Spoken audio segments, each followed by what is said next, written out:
Keith Wood showing a little sidestep for a hooker, over halfway. He got a tackle as he got the ball. Beauty from Keith Wood. Keith Wood, he's a superman, he's everywhere. Now Johnson is a runner. This is Quinnell and Woods, Robertson and James. What we're talking about, mate, is the fans. Have you any memories, Keith, of the fans and the impact they had on you on Lions tours?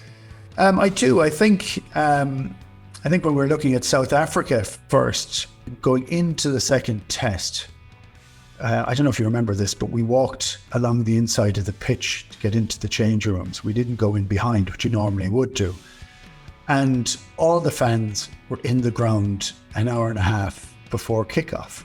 And I remember walking in, we were excited, and we'd played the first test and we were nervous and all that sort of stuff. But because there was no expectation for it, for them to be there that early, I remember getting an awful shock. So it was just red everywhere. And I remember thinking, wow, this is something kind of terrifying and fantastic in equal measure.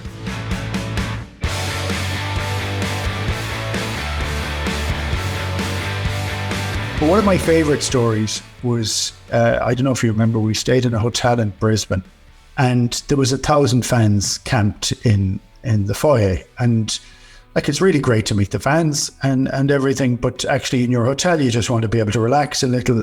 So I snuck out the service elevator, went down the lift, out through the kitchen, up the ramp, the service ramp, to sneak out the back of the hotel to go for a cup of coffee. I snuck up the service ramp and walked into a Welsh family, husband, wife, son and daughter. And I tried to sneak away from them, tried to hide, to get out of their way. They said, no, Keith, come on, look, it's great. And I said, yeah, great. Yeah, I'm trying to give them the bum's rush, trying to get out of there.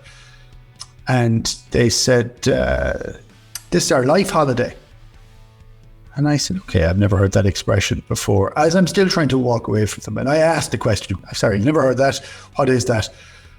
We've been saving for this our whole life.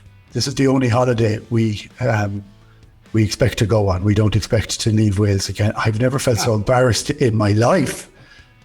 This was everything that they had looked for and had gone for. And I'm there trying to give them the bum's rush and trying to, ignore them and get out of the way. So that was a big change for me. And yeah, that resonates with me, that story, because I had that numerous times on Lions tours or World Cups where you're trying to make a quick exit and do what you need to do, and people are, I remember that one. I've spent my life savings coming here, and it does hit you, doesn't it? It's like, they're true stories, and you can't get away from it. It's quite humbling, isn't it, when you're in those situations.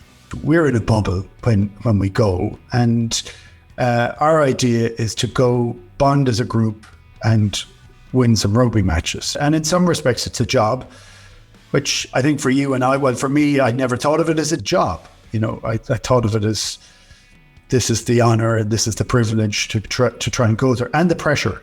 But it becomes incredibly important for fans, and it is a really rare thing that you can have 4 countries shouting together. So, much of you and me kicking the dart out of each other the previous week before we go on tour, the fans are fans against each other, and they all bond under the one emblem of the Lions. That's rare, and I love that idea. I always say the Ryder Cup is great for that idea, and the Lions are great for that idea, because it's just so unusual in sport.